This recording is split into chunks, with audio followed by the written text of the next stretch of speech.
உங்கள் அனைவருக்கும் என் அன்பான வணக்கம். இது தமிழ்ச்சங்கம் எனக்கு தந்திருக்கிற ஒரு நல்ல வாய்ப்பு. இந்த தமிழ்ச்சங்கம் இப்போதைய அமைச்சர் வந்த பிறகு ஒரு புதிய ஒளி, ஒரு புதிய பாதை. எனக்கு என்ன தோன்றுகிறது என்று சொன்னால், இந்த தமிழ்ச்சங்கம் இப்பொழுது ஒரு திறந்த வெளி பல்கலைக்கழகமாக மாறி வருகிறது. ஓப்பன் யூனிவர்சிட்டின்னு சொல்லுவாங்க. ஏன் அதை சொல்கிறேன் அப்படின்னா, ஒரு கலை கல்லூரியில் ஃபிசிக்ஸு, மேத்ஸு, சயின்ஸ் அது மட்டும்தான் இருக்கும். ஒரு மெடிக்கல் காலேஜில் மெடிசின் இருக்கும். இன்ஜினியரிங் காலேஜ்னால் இன்ஜினியரிங் சப்ஜெக்ட்ஸ் மட்டும் இருக்கும். லான்னா அந்த மாதிரி இருக்கும். ஆனால் இங்கே இவர் வந்த பிறகு விதவிதமான தலைப்புகள், யூனிவர்சல்னு சொல்லுவாங்க, உலகத்தில் இருக்கிற அத்தனையையும் தொட்டு காண்பிக்கிறார். இந்த தமிழ் சங்கத்தில் ஒரு தொடர்ந்து ஒரு வருஷம் 52 வாரம் 104 மீட்டிங் நீங்கள் வந்தீங்க அப்படின்னா நிச்சயமாக அந்த ஒரு ஆண்டில் ஒரு MA டிகிரிக்கான அறிவு உங்களுக்கு நமக்கு கிடைச்சிருக்கும். அதனால அவர் அமைச்சர் அப்படிங்கிறத விட இனிமே துணைவேந்தர் என்று சொல்லலாம். அவருக்கு துணையாக நிறைய வேந்தர்கள் இருக்கிறார்கள். அவர்களெல்லாம் டீன், கலைப்புல தலைவர் என்று சொல்லுவாங்க. அது மாதிரி தலைவரை நம்ம வேந்தர்னு சொல்லலாம், இந்த தமிழ்ச்சங்க தலைவரை. இப்போ ஒரு விஷயத்தை நம்ம ஒருத்தட்ட கொடுத்தோம் அப்படின்னா அவர் ஏற்கனவே இருந்ததை விட அது சிறப்பாக செயல்படுத்தணும். அப்பதான் அவர்கிட்ட கொடுத்ததுக்கு நமக்கு சந்தோஷமா இருக்கும். இப்போ ஒரு பையன் சொல்றான் ஒரு ஆளை பத்தி, அவர் கல்யாணம் பண்ண பிறகு இந்த ஒரு பொண்ணை, அந்த பொண்ணை கல்யாணம் பண்ண பிறகு லட்சாதிபதி ஆயிட்டார் அப்படின்னு. அப்படியா, ரொம்ப ஆச்சரியமா இருக்கேன்னு. அவன் கல்யாணத்துக்கு முந்தி கோடீஸ்வரனா இருந்தான் அப்படின்னா. அதனால கோடீஸ்வரனை லட்சாதிபதி ஆக்குவது ஒரு சிரமமான காரியம் இல்லை. ஒரு லட்சாதிபதியை கோடீஸ்வரனாக்குகிற வேலையை நம்முடைய அமைச்சர் செய்து கொண்டிருக்கிறார். அவருக்கு நாம் நன்றி செலுத்த கடமைப்பட்டு இருக்கிறோம். ஏன்னா திருச்சியில இப்ப கல்லூரியில மாணவர்கள் வகுப்புக்கு வர்றாங்க. ஆனா கல்லூரி மாணவர்கள் கட்டாயத்துல வர்றவங்க. நீங்க அப்படி இல்லை, தானா விரும்பி சேர்ந்த கூட்டம்னு சொல்லுவாங்க இல்லையா. இப்ப கல்லூரியில, நானும் கல்லூரியில பாடம் நடத்தி இருக்கிறேன். இப்போ மெட்ராஸில் ஒரு கல்லூரி, நல்ல பிரபலமான கல்லூரி. அங்கெல்லாம் மாணவர்கள் எப்படி இருக்கிறாங்க அப்படிங்கிறதுக்கு சொல்கிறேன். ஒரு நாள் லாஸ்ட் பெஞ்சில், கடைசி பெஞ்சு, வழக்கமாக அங்கே தான் எல்லாரும் தொல்லை பண்ணுறவன் இருப்பான். அந்த கடைசி பெஞ்சில் இருக்கிறவன் தகராறு பண்ணிட்டு பிரச்சனை பண்ணிக்கிட்டு இருந்திருக்கிறான். உடனே அந்த ஆசிரியர் ரொம்ப கோவப்பட்டு லாஸ்ட் பெஞ்சு கெட் அவுட் அப்படின்னு இருக்காரு. அவன் வேற ஒன்றும் செய்யலை, அந்த கடைசி பெஞ்சை தூக்கிட்டு அப்படியே வெளியே போயிட்டான். அந்த பக்கம் ஒரு கதவு இருந்திருக்கு. ஸோ அது மாதிரி மாணவர்கள் கல்லூரியில் இருக்கிறாங்க. ஆனால் இங்கே நீங்கள் எப்படி அப்படின்னாக்க ஒரு பொறுப்போடு விரும்பி கேட்கணும் அப்படின்னு வர்றீங்க. கேட்கறது தான் உலகத்தில் ரொம்ப கஷ்டமான ஒரு காரியம். செவிச்செல்வம்னு சொல்கிறாங்க இல்லையா. அந்த செவிச்செல்வத்தை நீங்கள் பயன்படுத்துகிறீர்கள். ஒரு வகையில் அந்த பேச்சாளருக்கு நீங்கள் வழங்குகிறீர்கள். காதலிப்பீர், காது அழிப்பீர் அப்படின்னு சொல்லுவாங்க. அது மாதிரி you are lending your ears. அதனால உங்களுக்கு என்னுடைய நன்றி முதல்ல. இப்போ ஏற்கனவே ஐயா அவர்கள் சில தகவல் சொன்னாரு. அந்த அடிப்படையில் சில கேள்விகளோட ஆரம்பிக்கலாம். ஏன்னா அறிந்ததும் அறியாததும்னு தலைப்பு கொடுத்துருக்குறேன் இல்லையா. அவரோட கேட்டாரு, நீங்க அறிந்தது அறியாததுமா இல்லை மற்றவங்களுக்கா அப்படின்றது மாதிரி. முதல் கேள்வி, லிங்கனுக்கும் நம்முடைய அமைச்சருக்கும் உள்ள சம்பந்தம் என்ன? அவரே சொன்னார். இப்ப சொல்லுங்க ஐயா. ரெண்டு பேருமே வழக்கறிஞர்.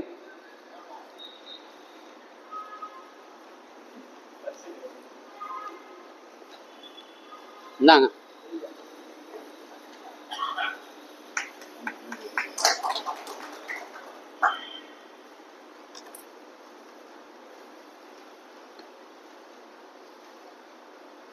வழக்கறிஞர்கள் அப்படின்னாலே எல்லாரும் பயப்படுவாங்க. இப்போ அவர் சொந்த வீட்டில் இருக்காரு, பிரச்சனை இல்லை. வாடகைக்கெல்லாம் வீடு கேட்டாக்க பெரும்பாலும் தரமாட்டாங்க. போலீஸ்காரங்க வழக்கறிஞருக்கெல்லாம் ரொம்ப யோசிப்பாங்க. ஆனால் அந்த வழக்கறிஞரே சில நேரங்களில் சிக்கலில் மாட்டிக்கிடுவாங்க. ஒரு கோர்ட்டில் 2 வழக்கறிஞர்கள் எதிர் அணியில் வாதிடும் பொழுது ஒரு பாட்டி ஒரு கேஸுக்கு வர்றாங்க. அப்போ அந்த பாட்டிகிட்ட ஒரு வழக்கறிஞர் கேட்குறாரு, உங்களை பற்றி ஏதாவது சொல்லுங்கம்மா அப்படின்னு. என்னை பற்றி சொல்கிறதுக்கு ஒன்றும் இல்லை, உன்னைய பற்றி வேணா சொல்கிறேன் அப்படின்ட்டு அந்த வழக்கறிஞரை பற்றி அந்த அம்மா சொல்லுது. என்ன சொல்லுதுன்னா, நீ பக்கா திருடன், இதுவரைக்கும் நீ பண்ணாத அநியாயமே கிடையாது, இந்த ஊரில் நீ சின்ன பையனாக இருந்தப்ப கட்டி வச்சு உதைச்சாங்க, அதெல்லாம் எனக்கு தெரியாதாதுன்னு இதே மாதிரி ஒரு 5 நிமிஷம் பேசுது. அவர் எப்படி இருந்திருக்கும்னு நீங்கள் யோசிச்சு பாருங்க. சரிம்மா, நீ என்னை பற்றி சொல்லிட்ட, இப்போ இந்த அடுத்த வழக்கறிஞர் இருக்கார், அவரை பற்றி சொல்லணும்னா அவரை பற்றி எனக்கு தெரியாதா, அவர் இந்த பொம்பளை விஷயத்தில் ரொம்ப மோசமான ஆள் இந்த ஊரில், அவரை பற்றி அப்படின்னு அது மாதிரி ஒரு 5 நிமிஷம். இது 2 முடிஞ்ச உடனே அந்த ஜட்ஜி 2 பேரையும் கூப்பிட்டுட்டு, இதோடு கோர்ட்டு கலைகிறது, மத்தியானம் மறுபடியும் கூடும்னு சொல்லிட்டு எல்லாரையும் அனுப்பி விட்டு அவங்கள்ட்ட சொல்லியிருக்காரு, யாராவது தப்பி தவறி என்னை பற்றி கேட்டீங்க தொலைச்சிருவேன் அப்படின்னு. அது மாதிரி அவங்களுக்கே சில நேரம் சிக்கல் வரும். ஐயா ஒரு நல்ல வழக்குரைஞர், அதனாலதான் இங்கே நமக்கெல்லாம் ஒரு நல்ல பணி செய்து கொண்டு இருக்கிறார். அவர் சொன்ன அதிலேயே இன்னொரு கேள்வி, ஆப்ரஹாம் லிங்கனுக்கும் நம்ம தமிழ் டைரக்டர் பாரதி ராஜாவுக்கும் என்ன சம்பந்தம்? கொஞ்சம் யோசிச்சு பார்த்தீங்கன்னா 2 பேருக்கும் உள்ள தொடர்பு உங்களுக்கு வரும். இப்போ அவர் ஏற்கனவே சொன்னார் ஒரு தகவல், அந்த அடிப்படையில் தான் இதையும் கேட்குறேன். இப்படி சம்பந்தம் இல்லாததை நம்ம சம்பந்தப்படுத்தி பார்க்கறதுல என்ன அப்படின்னா, அது நல்லா ஞாபகம் இருக்கும், பின்னால நீங்க மறக்க மாட்டீங்க. Very good. 16 வயது நிலைக்கு இவருக்கு என்ன சம்பந்தம்? வெரி குட், நல்லா கைத்தட்டுங்க அவருக்கு.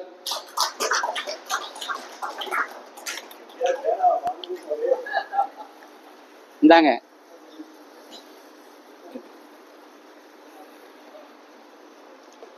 பாரதி ராஜாவுக்கு புகழ் வாங்கி தந்த படம் 16 வயதினிலே ஆனந்த விகடன்ல மார்க்கில் இதுவரைக்கும் அதிகமான மதிப்பெண்கள் பெற்ற படம் அதுதான்.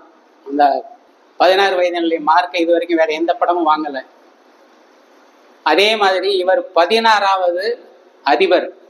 இப்போ நீங்க நைட்ல வீட்டுக்கு போய் யோசிச்சு பார்த்தீங்கன்னா கூட இது 2ஐயும் சம்மந்தப்படுத்தி பார்க்குறப்ப உங்களுக்கு மறக்க முடியாது. அதாவது பாரதி ராஜா நினைக்கிறப்ப ஆப்ரஹாம் லிங்கன் ஞாபகம் வருவார், இவரை நினைக்கிறப்ப அவர் ஞாபகம் வருவார். இது ஒரு வழி ஞாபகம் வச்சுக்கிறதுக்கு.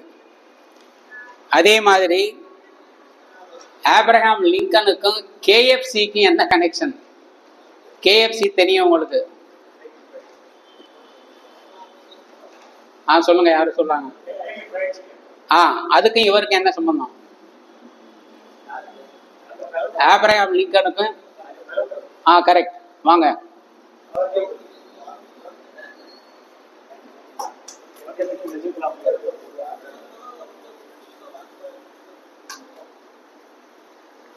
KFCனா உங்களுக்கு தெரியும், கென்டக்கி ஃப்ரைடு சிக்கன். அதில் அவர் அதை ஆரம்பித்த கதை, அது ஒரு பெரிய வரலாறு.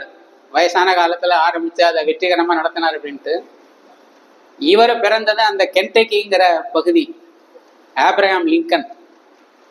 ஆனால் அவருக்கு அந்த KFCக்கும் ஒன்றும் சம்மந்தம் கிடையாது. மற்றபடி 2 பேர்லையும் கென்டக்கிங்கிறத தவிர. அதே மாதிரி சூப்பர் ஸ்டார்னு நம்ம சொல்றோம் இல்லையா, ரஜினிகாந்துக்கும் இவருக்கும் என்ன தொடர்பு?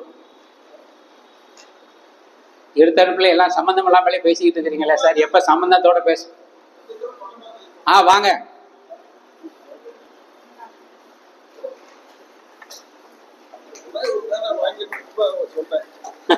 நல்லா கைத்தட்டுங்க அவருக்கு.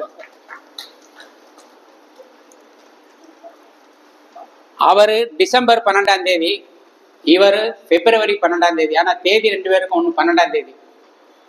இன்னும் ஒரே ஒரு இதோட முடிச்சிருவோம், இல்லைன்னா அப்புறம் நீங்க எனக்கும் உங்களுக்கு சம்மந்தம் இல்லைன்ட்டு எந்திரிச்சு போயிருவீங்க. விஜயகாந்துக்கும் இவருக்கும் ஒரு சம்பந்தம் இருக்கு.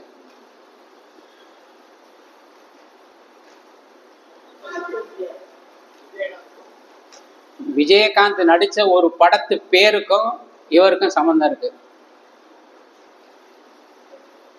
அது பரவாயில்ல, நானே சொல்லிடுறேன். அப்புறம் எல்லாத்தையும் நீங்க சொல்லிட்டீங்கன்னா அப்புறம் எனக்கு மரியாதை எல்லாம் போயிடும்.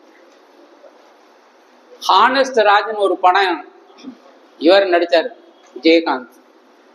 ஆப்ரஹாம் லிங்கனுக்கு ஒரு கொடுத்த பட்ட பெயர்ல ஒண்ணு ஆனஸ்ட் ஆபி. எத்தனையோ பேர் பிரசிடென்ட்ஸ் இருந்திருக்கிறாங்க அமெரிக்காவில். ஆனால் ஆனஸ்ட் ஆபி, அதாவது ஆனஸ்ட் ஆப்ரஹாம் அப்படின்னு பட்டம் பெற்ற ஒரே தலைவர் இவர் தான். அந்த அளவுக்கு அவர் நேர்மையாக இருந்திருக்கிறார். ஏன்னா இன்றைக்கு நேர்மையாக இருக்கிறவங்களை சந்திக்கிறது நமக்கு ரொம்ப சிரமமான ஒரு விஷயமா இருக்கு. இவர் கொலை செய்யப்பட்டது உங்களுக்கு தெரியும். அதுக்குன்னு ஆங்கிலத்தில் ஒரு வார்த்தை இருக்கு, அரசியல் கொலைக்கு. சொல்லுங்க சார், வாங்க வாங்க, நல்லா கைதட்டுங்க அவருக்கு. அசாசினேஷன், பொலிட்டிக்கல் மர்டர், கொலை. சாதாரண கொலையை நம்ம மர்டர்னு சொல்றோம். ஆனா அரசியல் காரணத்துக்காக இப்ப அரசியல் தலைவரோ மன்னரோ, இப்ப ஜூலியஸ் சீசர் வாஸ் அசாசினேட்டட்னு சொல்லுவாங்க. அதே மாதிரி கென்னடி, இங்க ஆப்ரஹாம் லிங்கன், இப்ப நம்ம இந்தியாவில் மகாத்மா காந்தி, இந்திரா காந்தி, இவங்க எல்லாருமே. அரசியலை பொறுத்த மட்டும் இப்ப இருக்கிற பிரசிடென்டனுடைய பார்ட்டி உங்களுக்கு தெரியும், என்ன பார்ட்டி? ட்ரம்ப். ரிப்பப்ளிகன் பார்ட்டி, குடியரசு. அதே குடியரசு கட்சியில தான் அவரும் தலைவர், ஜனாதிபதியா இருந்தார், குடியரசுத் தலைவராக ஆப்ரஹாம் லிங்கன். அப்ப இங்கிலாந்துல விக்கு டோரின்னு 2 பார்ட்டிஸ் இருந்தது, 2 அரசியல் அமைப்புகள். அதனுடைய தாக்கமா அமெரிக்கா, ஏன்னா அமெரிக்கா முழுக்க முழுக்க ஆங்கிலேயர்களுடைய தாக்கத்தில் இருந்ததுதான். அங்கேயும் அதே மாதிரி விக் ஸ்டோரிஸ் அப்படின்னு 2 பார்ட்டி இருந்தது. அதுல விக்கா இருந்த இவர், அதற்கு பிறகு இந்த ரிப்பப்ளிகன் பார்ட்டி, அதில் அவர் மெம்பரானார். அவருக்கு 4 குழந்தைகள், அதுல 3 பேர் இறந்து போயிட்டாங்க. அதாவது அவர் வாழ்க்கையில தோல்விகள். ஏன் அவரை பத்தி இவ்வளவு நம்ம பேசுறோம் அப்படின்னா, அவர் அளவுக்கு வாழ்க்கையில தோல்விகளை சந்திச்சவங்க யாரும் இருக்க முடியாது. அப்படி இருந்தாலும் அதுல இருந்து மீண்டு எழுந்து வந்திருக்கிறார் அப்படிங்கிறது தான்.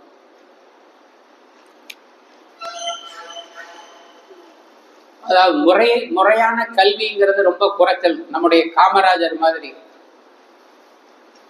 காலேஜ் போய் யூனிவர்சிட்டி போய் அது மாதிரி எல்லாமே அவரா படிச்சு ஒவ்வொரு அங்குலமா நானா செதுக்கினேன்னு ஒரு தலை சொல்றாரு இல்லையா, அதே மாதிரி ஒவ்வொரு அங்குலமா அவரா தன்னைத்தானே செதுக்கிக்கிட்டவர் ஆப்ரஹாம் லிங்கன்.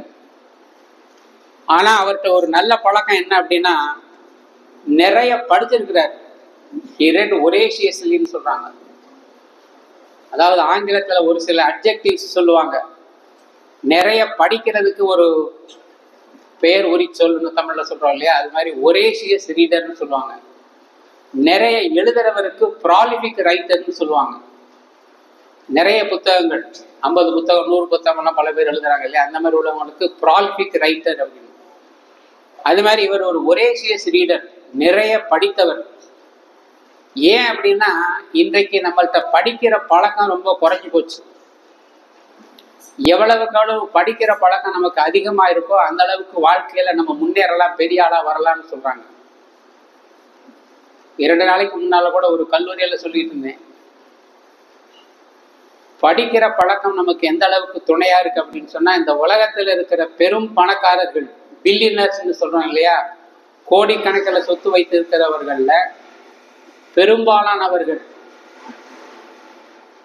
பெரும்பாலும் நம்ம என்ன நினைப்போம்னா, ஒருத்தர் பணக்காரா இருக்காருன்னா அவங்க அப்பா அம்மா பணக்காரரு, அந்த வாரிசுப்படி அவருக்கு சொத்து வந்து நினைப்போம். அது மாதிரி அப்பா அம்மா பணக்காரா இருந்ததுனால பெரிய பணக்காரானவங்க 15% தான் சொல்றாங்க. மீதி 85% இந்த மாதிரி நூல்களை படிச்சு அதனுடைய தாக்கத்தினாலதான் அவங்க வளர்ந்துருக்காங்க அப்படின்னு.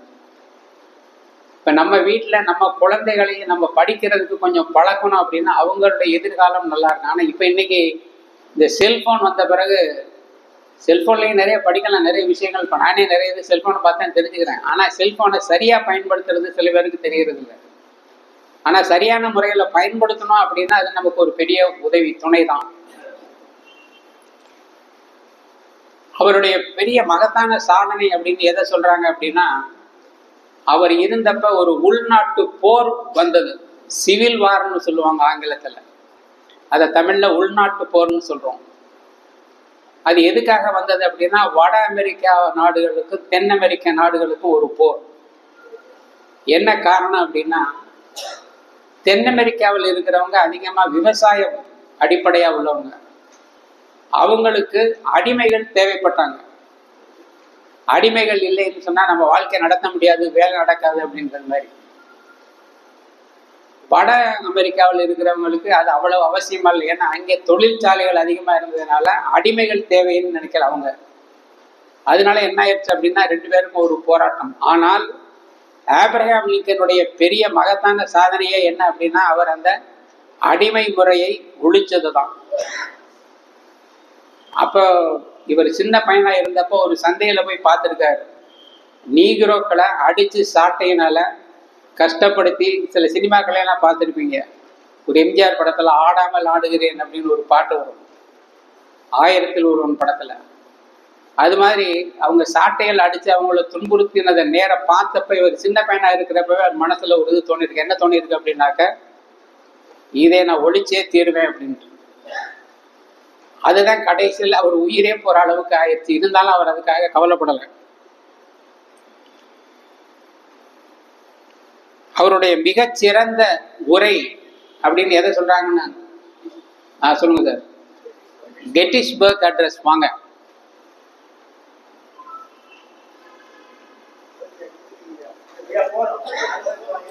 இல்ல இதை நீங்க உங்க பேரன் பேத்தி மத்த பக்கத்து வீட்டுக்காரங்க யாரு கூடாலும் கொடுக்கலாம். நீங்க தான் வச்சிருக்கணும்னு கட்டாயம் கிடையாது.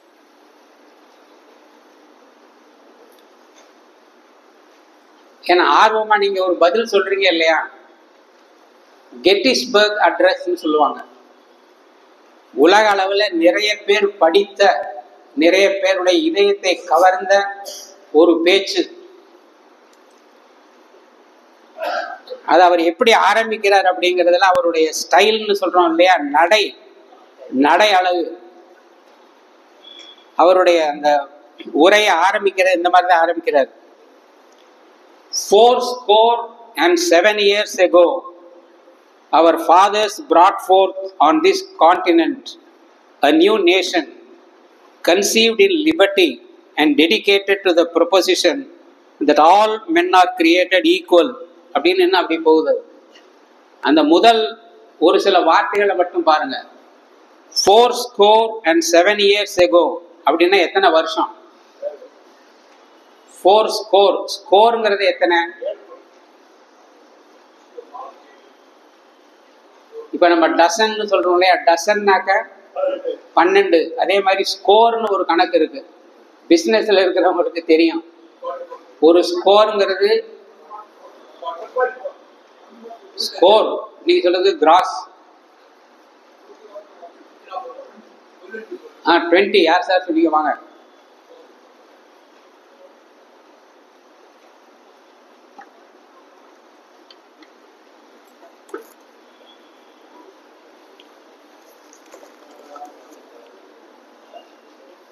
Very good. ஒரு டசன் அப்படிங்கிறது 12. ஒரு ஸ்கோர் அப்படிங்கிறது 20. அப்போ 4 ஸ்கோர் அப்படின்னா 4 × 20 80. அதோட ஒரு 7 சேர்த்தீங்கன்னா 87. 87 வருஷங்கிறத அவர் எப்படி சொல்றாரு அப்படின்னா பிரிச்சு அதை ஒரு ஸ்டைலா சொல்றாரு. 407 years. இப்ப தமிழ்ல கூட நிறைய பாட்டுல வரும், 18 வயது.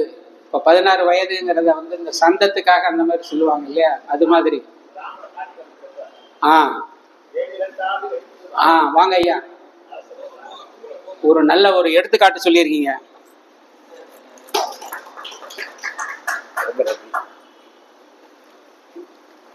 ஏழு 2 14 சொல்றதுக்கு பதிலா கண்ணதாசன் நிறைய பாட்டு அந்த மாதிரி எழுதியிருக்கிறாரு. 2 16 வயது. அதை பத்தி நான் சொல்ல வந்தேன். அப்போ ஒருத்தர் கேட்டிருக்காரு, தேவிகாவை பார்த்தா 16 வயசு மாதிரி தெரியலையே, அதிகமான வயசு மாதிரி தெரியுது, நீங்க எப்படி 2 16ன்னு சொல்றீங்க? நீ நல்லா கவனிச்சு பாட்டை பாரு, நான் என்ன எழுதியிருக்கேன்னு தெரியும் உனக்கு. 2 16 வயசுன்னு எழுதியிருக்கேன். அதாவது 32 வயசுன்னு சொல்றேன் அப்படின்னு. அதான் கவிஞருடைய சாதுரியம் அப்படிங்கிறது. அது மாதிரி இவர் சொல்றாரு 407 years ago இந்த நாட்டுல 87 அதாவது 87 இவர் இந்த இதை பேசினதுக்கு 87 வருடங்களுக்கு முன்னால அமெரிக்கா சுதந்திர நாடா மாறுச்சு. அமெரிக்கா ஆங்கிலேயர்களுடைய அடிமை நாடா இருந்தது உங்களுக்கு வரலாறு தெரியும். அதுவும் நம்ம மாதிரி சுதந்திரத்துக்காக போராடின ஒரு நாடு தான். இவர் பேசினது 1863, அங்கே சுதந்திரம் கிடைச்சது 1776. அந்த 76ஓட 87 கூட்டினீங்கன்னா 1863. அதைத்தான் அவர் சொல்றாரு, 407 years ago. அதுல இன்னொன்னு என்ன சொல்றாருன்னா, that all men are created equal. நம்ம எல்லாரும் சமம், சமநீதின்னு சொல்றாங்களே. எம்ஜிஆரோட ஒரு பத்திரிகை நடத்தியிருந்தார் சமநீதி அப்படின்னு. அது மாதிரி நம்ம எல்லோரும் சமம்ங்கிறத அவர் அந்த பேச்சிலேயே விவரிச்சிருக்கிறார். அதுலதான் அவர் இந்த டெமோக்ரஸின்னு ஜனநாயகம் எல்லாரும் சொல்றோம் இல்லையா, அந்த விளக்கத்தை டெஃபினிஷன் சொல்லுவாங்க. ஜனநாயகம்னா என்னங்கிறதுக்கு அவர் சொன்னது இன்னும் எல்லாரும் ஒத்துக்கிறக்கூடிய ஒரு என்னன்னா, government of the people, by the people, for the people. By the பீப்புள்னா மக்களால்.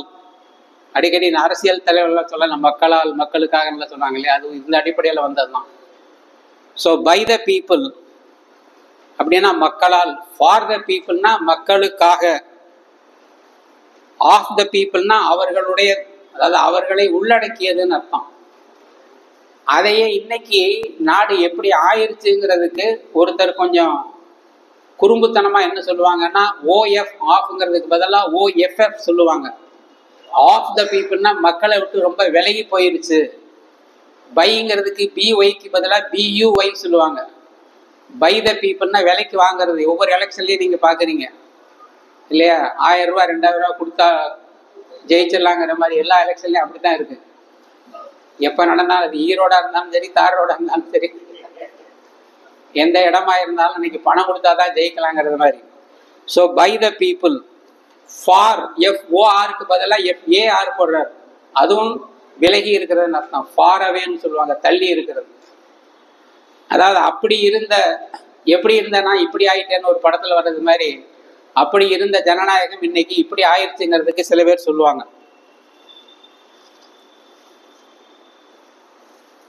அவரை பத்தி நம்ம தெரிஞ்சுக்கணும்னா, அவர் சொன்ன வார்த்தைகள், ஆப்ரஹாம் லிங்கனுடைய கோட்ஸ்ன்னு சொல்லுவாங்க. இப்போ ஷேக்ஸ்பியர் எடுத்துக்கிட்டிங்கன்னா, ஷேக்ஸ்பியர் சொன்ன பல வாசகங்கள் இன்றைக்கும் நம்மளால மறக்க முடியாதுன்னு சொல்லுவாங்க. பல இது நிறைய இது சொல்லியிருக்கிறாரு. ஆண்டனி கிளியோபட்ரான்னு ஒரு பிள்ளை அது மாதிரி ஒரு நாடகத்தில், life is a tale told by an idiot full of sound and fury signifying nothing அப்படின்னு வாழ்க்கையை பற்றி சொல்லுவார்.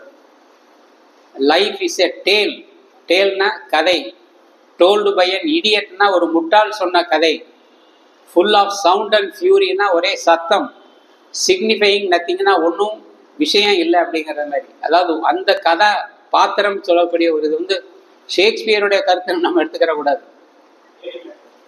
வெரி குட், வாங்க.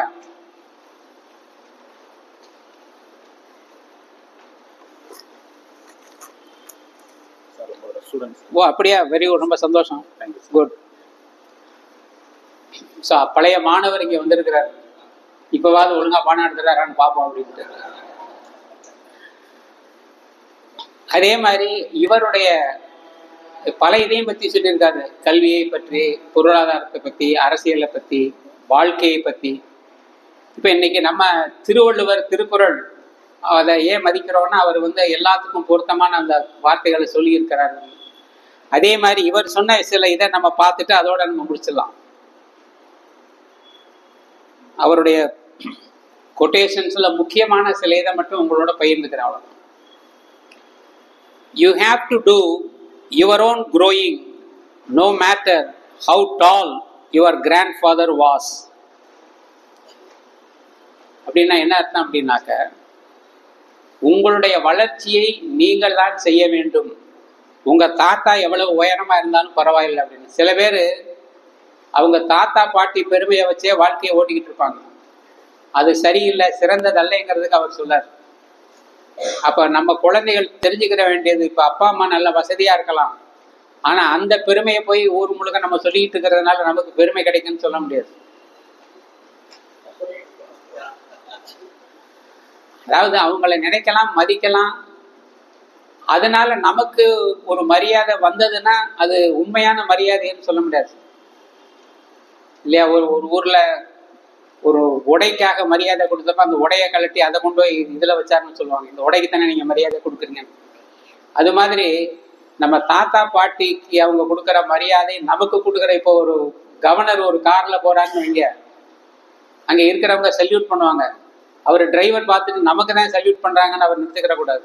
அது மாதிரி அதனால நம்ம உழைச்சு பெரிய ஆளாகி நம்முடைய புகழை தேடணுமே தவிர மூதாதையர்களுடைய பேர் அடிப்படையில நம்ம வாழ்க்கையை நடத்தக்கூடாதுங்கிறத அவர் சொல்றாரு. ஏன்னா அவர் அப்படி இருந்திருக்காரு. அவருக்கு இந்த காட்ஃபாதர்னு சொல்லுவாங்க வாழ்க்கையில, யாராவது தூக்கி விடுறதுக்கான ஆள் அப்படின்னு. அவருக்கு அப்படியெல்லாம் யாரும் கிடையாது. அவரா முயற்சி பண்ணி முன்னேறி வளர்ந்தவர். அதே மாதிரி இன்னொரு இடத்துல என்ன சொல்றாருன்னா, I have always found that mercy bears richer fruits than strict justice.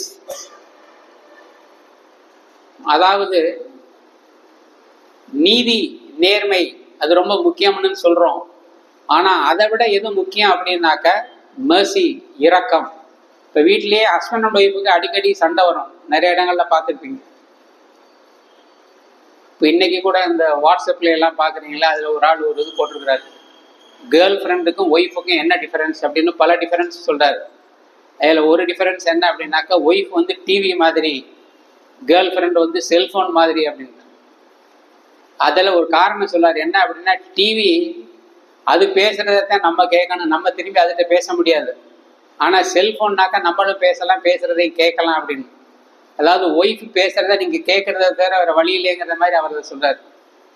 அது மாதிரி இவர் என்ன சொல்றாரு அப்படின்னாக்கா, அமைதி தான் ரொம்ப முக்கியம் வீட்டில். இப்போ ஹஸ்பண்ட் ஒய்ஃபுக்குள்ள சண்டை வந்தா கூட எது சரிங்கிறத நான் நிலைநாட்டுறேன்னு ஆரம்பிச்சாக்க வாழ்க்கை நிம்மதி இல்லாம போயிடும். பல நேரங்கள்ல நம்ம பொறுத்து போக வேண்டி இருக்கும். அடாப்டபிலிட்டின்னு சொல்லுவாங்க. இந்த உலகத்துல அடாப்டபிலிட்டின்னா அதாவது ஒத்து போகக்கூடிய, அது யாருக்கு ரொம்ப அதிகமா இருக்குன்னு ஆராய்ச்சியில ஒரு கிரீச்சர், அதாவது காக்ரோச், உங்களுக்கு தெரியும், கரப்பாம்பூச்சி. இப்ப நிறைய வீட்டுல கணவன்மார்கள் பார்த்து பொறாமப்படுறது கரப்பாம்பூச்சியை தான். ஏன்னா அந்த கரப்பாம்பூச்சிக்கு பயப்படுற மனைவி எனக்கு பயப்பட மாட்டேங்கிறான்னு சொல்லுவாங்க. அந்த கரப்பாம்பூச்சி எவ்வளவோ கோடிக்கணக்கான ஆண்டுகளா உயிரோட வாழ்ந்துட்டு இருக்கு. இன்னும் அதை நம்ம அழிக்க முடியல. நீங்க எத்தனை தான் ஹிட் அதுன்னு போட்டு அடிச்சா கூட. ஆனா உருவத்துல மிக பெரியதா இருந்த டைனோசார் ஒரு காலத்துல அழிஞ்சு போச்சுன்னா அதுக்கு காரணம் அதனுடைய அடாப்டபிலிட்டி குறைச்சுங்கிறாங்க. அப்ப எந்த அளவுக்கு நம்ம மற்றவங்களோட அனுசரிச்சு போறோமோ அந்த அளவுக்கு வாழ்க்கை நல்லா இருக்கும். அப்ப நீதியை நிலைநாட்டுறதை விட அமைதி ரொம்ப முக்கியம் அப்படிங்கிறார். அதே மாதிரி leave nothing for tomorrow which can be done today. இப்போ திருக்குறள்ல அந்தறிவாம் என்னாத அறம் செய்கன்னு ஒரு குறள் பார்த்துருக்கீங்க இல்லையா, மற்றது பொன்றுங்கால் பொன்றா துணை. அதே மாதிரி நம்ம தள்ளிப்படக்கூடிய பழக்கம் போஸ்ட்போன் அப்படின்னு சொல்லுவாங்க. எதையுமே தள்ளிப்போட அது கடைசியில் என்ன ஆகும்னா ஒரு முடியாத, ஒரு செய்ய முடியாத ஒரு நிலைமைக்கு வந்துரும்பாங்க. அதுதான் அவர் சொல்றாரு, நாளைக்குன்னு எதையும் ஒத்தி போடாதீங்க, இன்றைக்கு செய்து முடிக்கக்கூடிய விஷயங்களை இன்னைக்கே செய்யுங்க, அதை நாளைக்கு தள்ளி போடாதீங்க அப்படின்னு. முக்கியமா அவர் சொல்றது அடிமைத்தனத்தை பத்தி. Slavery is founded in the selfishness of man's nature. Opposition to it is in his love of justice. அடிமைத்தனம் இப்ப வீட்டிலேயே அப்பா அம்மா குழந்தைய அடிமையா வச்சிருந்தாலும் சரி, இல்லை கணவன் மனைவியவோ அல்லது மனைவி கணவனையோ, அது ரெண்டுமே நடக்கிறதுக்கு வாய்ப்பு இருக்கு. அதாவது ஒருத்தர் அடிமையா வச்சிருக்கிறது. இப்ப சில பேர் சொல்லுவாங்க, சில மனைவியை பற்றி சொல்லும் பொழுது, என் புருஷன் தான் எனக்கு மட்டும்தான்னு சொல்றது ஒண்ணு, என் புருஷன் தான் எனக்கு மட்டம்தான்னு சொல்றவங்களும் இருக்காங்க, என்னை விட இன்ஃபீரியர் அப்படிங்கிறது மாதிரி. அது மாதிரி இவர் என்ன சொல்றாருன்னா, slavery is founded in the selfishness. மனிதனுடைய சுயநலம் தான் அதற்கு காரணம் அப்படிங்கிறார், அடிமைத்தனத்துக்கு. அதனாலதான் அவர் அந்த அடிமைத்தனத்தை எதிர்த்து நிறைய போராடி இருக்கிறார். இப்ப நம்ம வாழ்க்கையில நல்லா இருக்கணுங்கிறதுக்காக பெரும்பாலும் இப்ப அரசியல் தலைவர்கள் இன்னைக்கெல்லாம் பாத்தீங்கன்னா அது மாதிரிதான் எல்லாரும் அடிமையா இருக்கிற வரைக்கும் தான் நம்ம காலங்களாங்கிறது மாதிரி அடிமையா வச்சிருக்கிறதுக்கு ஆசைப்படுவாங்க இல்லையா? அதைத்தான் அவர் சொல்றாரு, அது சுயநலம் காரணம் அப்படின்னு. அதற்கு எதிர்க்கிறதுக்கு காரணம் அப்படின்னாக்க நீதிக்காக, நியாயத்திற்காக.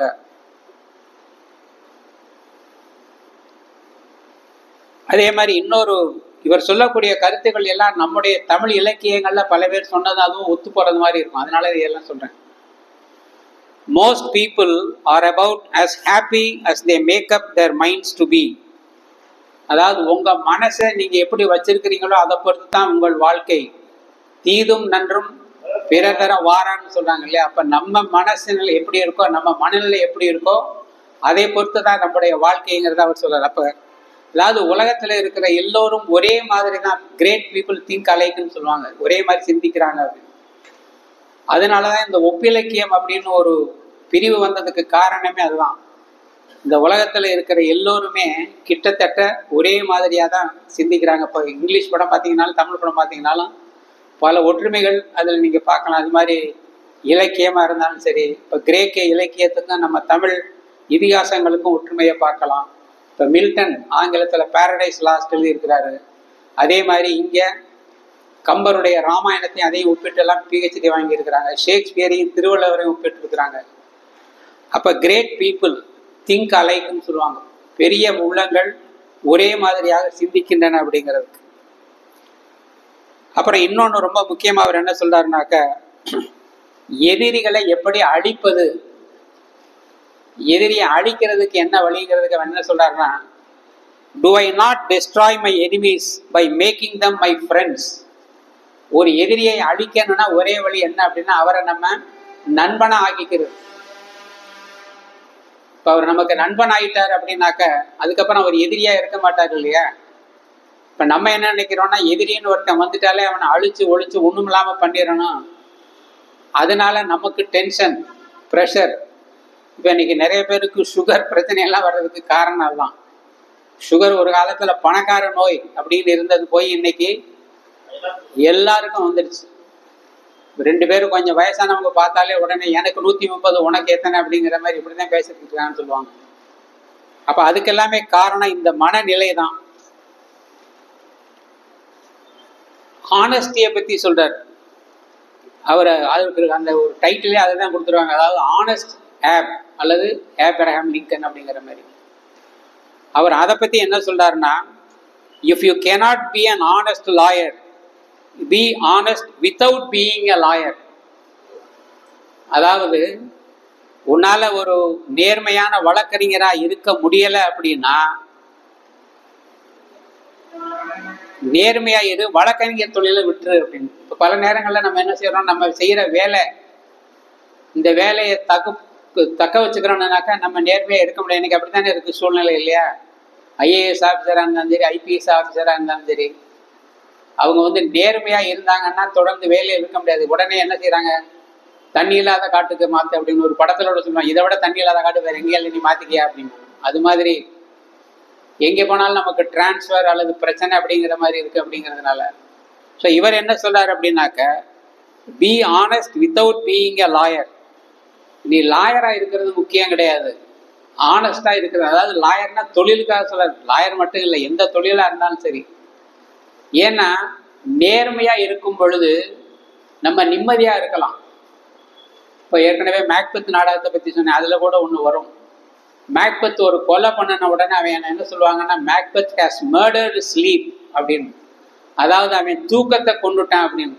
ஒரு மன்னரை கொல்றான், அவன் மன்னரை கொல்லல, அவனுடைய தூக்கத்தை கொண்டுட்டான். என்ன அர்த்தம் அப்படின்னா, நம்முடைய நிம்மதியான தூக்கம் போயிடும். ஷிவ் கேரான்னு ஒரு ஆசிரியர் கேள்விப்பட்டிருப்பீங்க, யூ கேன் வின் உலகம் முழுவதும் ரொம்ப பிரபலமான ஒரு புத்தகம் எழுதினவர், சுய முன்னேற்ற புத்தகம். அதில் அவர் சொல்லக்கூடிய ஒரு இது என்னன்னா, இதுதான். அவருக்கு ஒருத்தர் லஞ்சம் கொடுக்குறாரு, அதை வாங்கலாமா வேண்டாமான்னு அவருக்கு ஒரு குழப்பம்.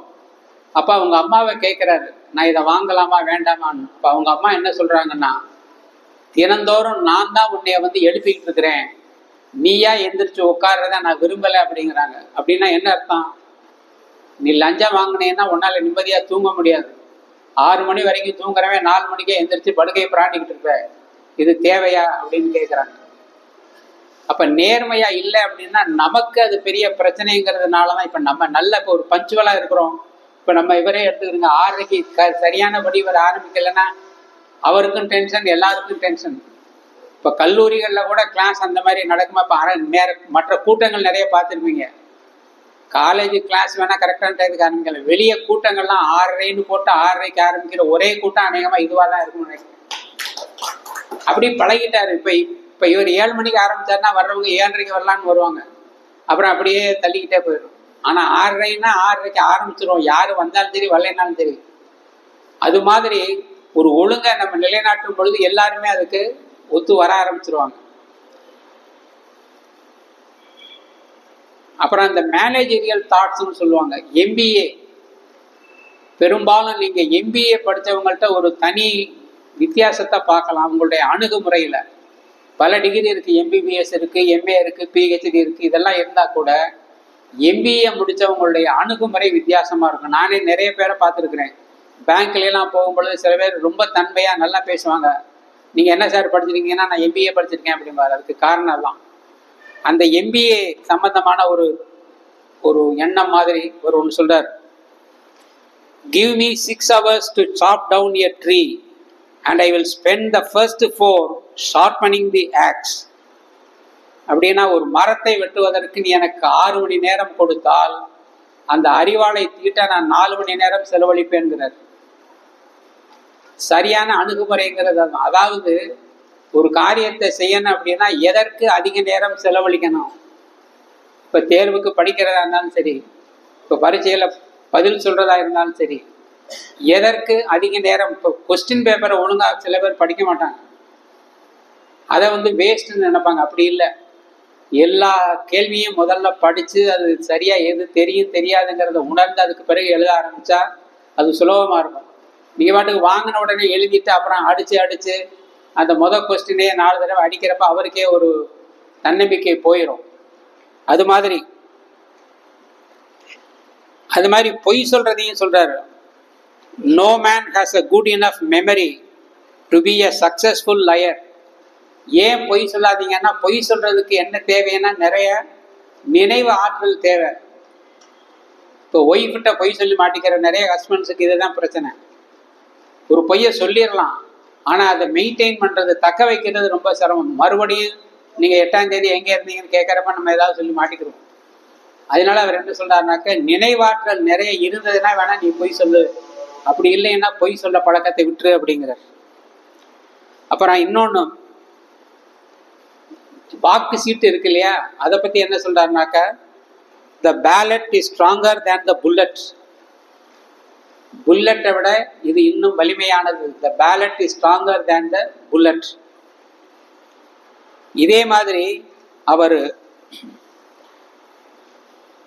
ஏராளமான அவருடைய கருத்துக்களை எல்லாம் பார்க்கும் பொழுது நமக்கு, ஏன்னா பல ஜனாதிபதி அமெரிக்காவில் வந்திருக்காங்க, அதுல உள்ளவங்கள மிக சிறந்தவர்களா ஒரு சிலர் தான் சொன்னாங்க. அதுல ஜார்ஜ் வாஷிங்டன் ஒருத்தர், அவர் தான் முதல் ஜனாதிபதி, அமெரிக்காவினுடைய ஃபர்ஸ்ட் பிரசிடென்ட்.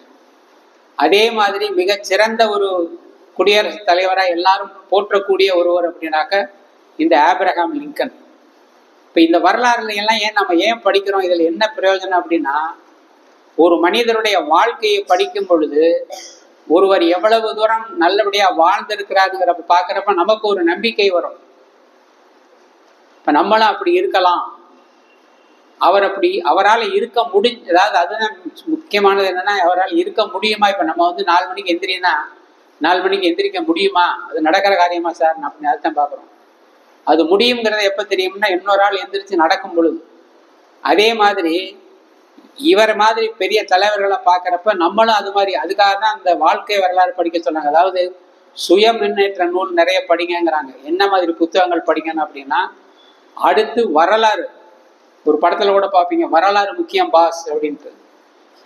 வரலாறு படிக்கிறப்ப நமக்கு கடந்த காலம் தெரிகிறது மட்டும் இல்லை, அதை வச்சு நம்ம எதிர்காலத்தை எப்படி அமைக்கலாம், செதுக்கலாம்ங்கிறது நமக்கு தெரியும்.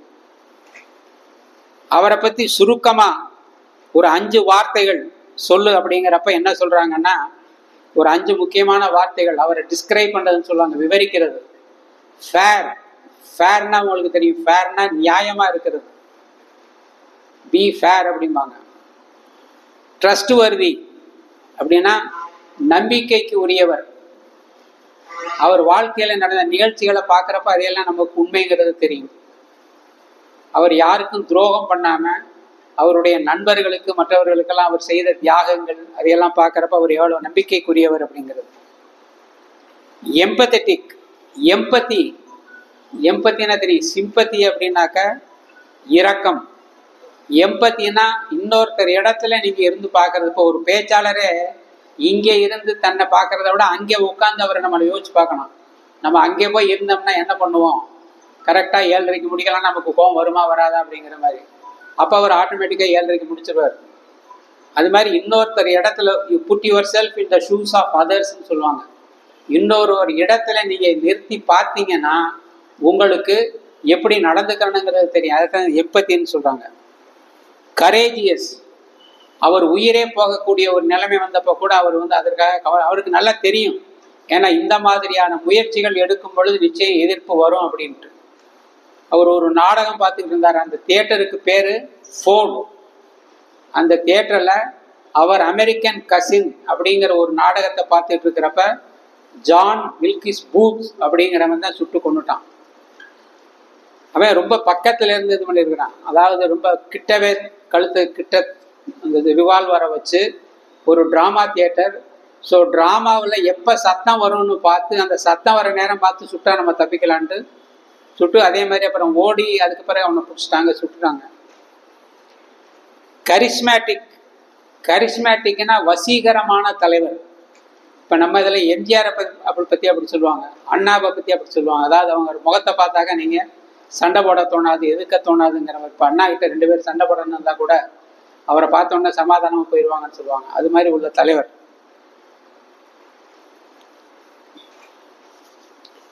அவருடைய தோல்விகள் அது பிரபலமானது. இப்போ நம்முடைய வெற்றி, ஏன்னா ஒருத்தருடைய வெற்றியிலிருந்து நம்ம தெரிஞ்சுக்கிறத விட தோல்வியிலிருந்து தெரிஞ்சுக்கிறோங்கிற மாதிரி சொல்லுவாங்க. அவருடைய தோல்வியை வரிசையா பார்த்தீங்கன்னா இதற்கு பிறகு அவர் எப்படி மீறி வந்தார் அப்படிங்கிறது உங்களுக்கு ஆச்சரியமா இருக்கும்.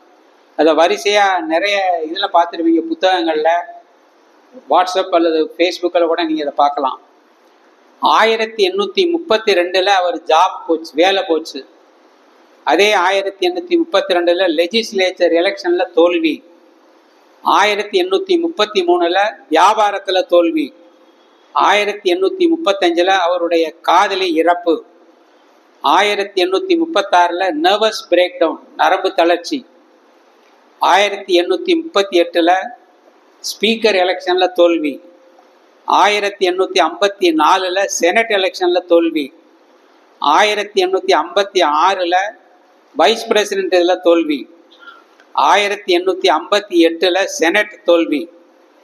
அப்படிப்பட்ட லிங்கன் 1860 எலெக்டட் பிரசிடென்ட். அவர் அமெரிக்க நாட்டினுடைய ஜனாதிபதி ஆனார். பொதுவாக நமக்கு ஒரு தோல்வி 2 தோல்வி வந்தாலே அவ்வளோதான், இது ஒத்து வராது, நம்மளால தாக்கு பிடிக்க முடியாது. ஹீரோங்கிறது யாருன்னு சொல்றாங்கன்னாக்க இன்னும் ஒரு 5 நிமிஷம் யாரு தாக்கு பிடிக்கிறாங்களோ அவங்க கடைசி நேரம் வந்துருச்சுன்னு நீங்க நினைக்கலாம்.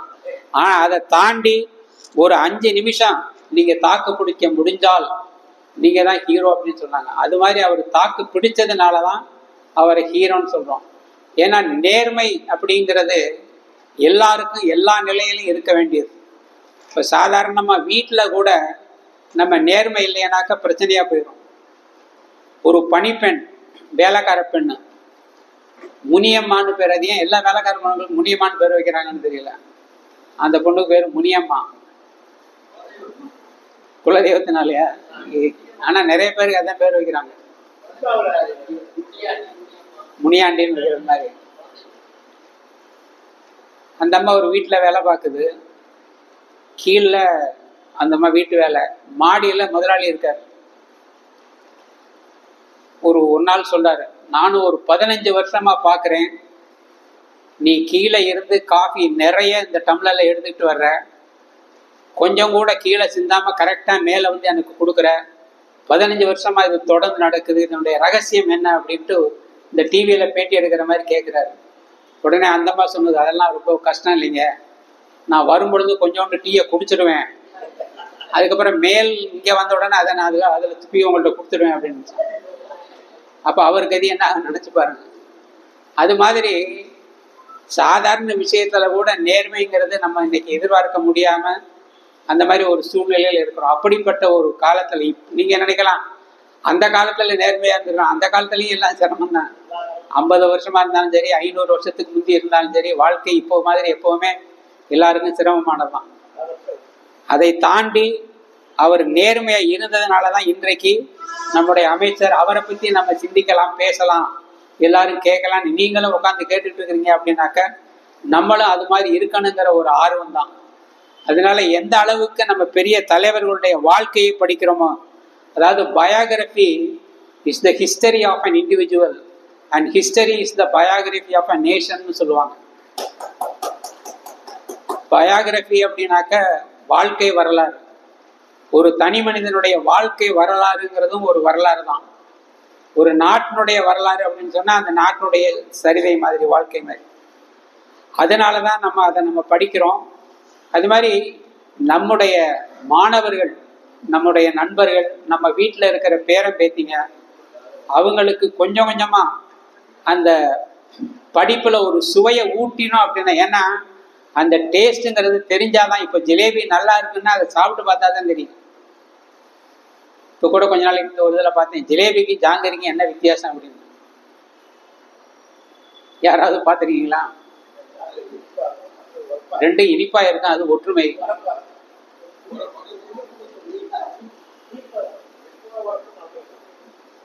ஜிலேபிக்கு ஜாங்கிரிக்கு என்ன வித்தியாசம் அப்படின்னா, ஜிலேபி மைதா மாவுல செய்யறது, ஜாங்கிரிங்கிறது உளுந்து மாவுல செய்யறது. ஸோ இனிமேல் நீங்கள் கடையில் போய் வாங்கி சாப்பிட்டீங்கன்னாக்கா ஜிலேபியை விட ஜாங்கிரி வாங்கி சாப்பிட்றதுக்கு ட்ரை பண்ணுங்க. ஏன்னா உளுந்து நல்லது, ஆனால் மைதா மாவில் செய்கிறது பொதுவாக நமக்கு நல்லது கிடையாது. அதோட ஜிலேபி ஒரு ஒழுங்குமுறை இல்லாமல் இருக்கும். இந்த ஒரு படத்தில் கூட சொல்லுவாங்க, ஏதோ பிச்சு போட்ட மாதிரி இருக்கு அப்படின்ட்டு. ஆனால் ஜாங்கிரிங்கிறது கொஞ்சம் கஷ்டப்பட்டு ஒரு முறையோட ஊத்துறது மாதிரி இருக்கும். ஸோ சாதாரண இதுக்கு கூட அதில் ஒரு வித்தியாசம் இருக்கு. அதே மாதிரி நம்ம ஒரு விஷயங்களையும் தெரிஞ்சுக்கிறதுக்கு நம்ம நிறைய படிக்கிறது நமக்கு ரொம்ப. இன்னொன்று, எப்போ புதுசாக நீங்கள் ஒவ்வொரு விஷயம் தெரிஞ்சுக்கிறப்ப உங்களுடைய வயசு குறையுதுங்கிறாங்க. இப்போ நீங்கள் இளமையாக இருக்கணும்னு நினச்சிங்கன்னா வேற ஒன்றும் செய்ய வேண்டாம், புத்தகங்களை உங்கள் நண்பர்களாகிக்கிட்டாலே போதும். எவ்வளவுக்குள்ளே நிறைய புத்தகங்களை நம்ம படிக்கிறோமோ, அதே மாதிரி அந்த புத்தகங்களை நம்ம வீட்டில் இருக்கிறவங்கள படிக்க வைக்கிறோமோ, அந்த அளவுக்கு வாழ்க்கை நமக்கு சுவையாக இருக்கும். இந்த ஆபிரகாம் லிங்கனை பற்றி நான் தெரிஞ்சுக்கிறதுக்கு எனக்கு வாய்ப்பு கொடுத்த அமைச்சருக்கு நன்றி கூறி, இதுவரை என்னோடு இணைந்து இருந்த உங்களுக்கு நன்றி கூறி விடைபெறுகிறேன். நன்றி, வணக்கம்.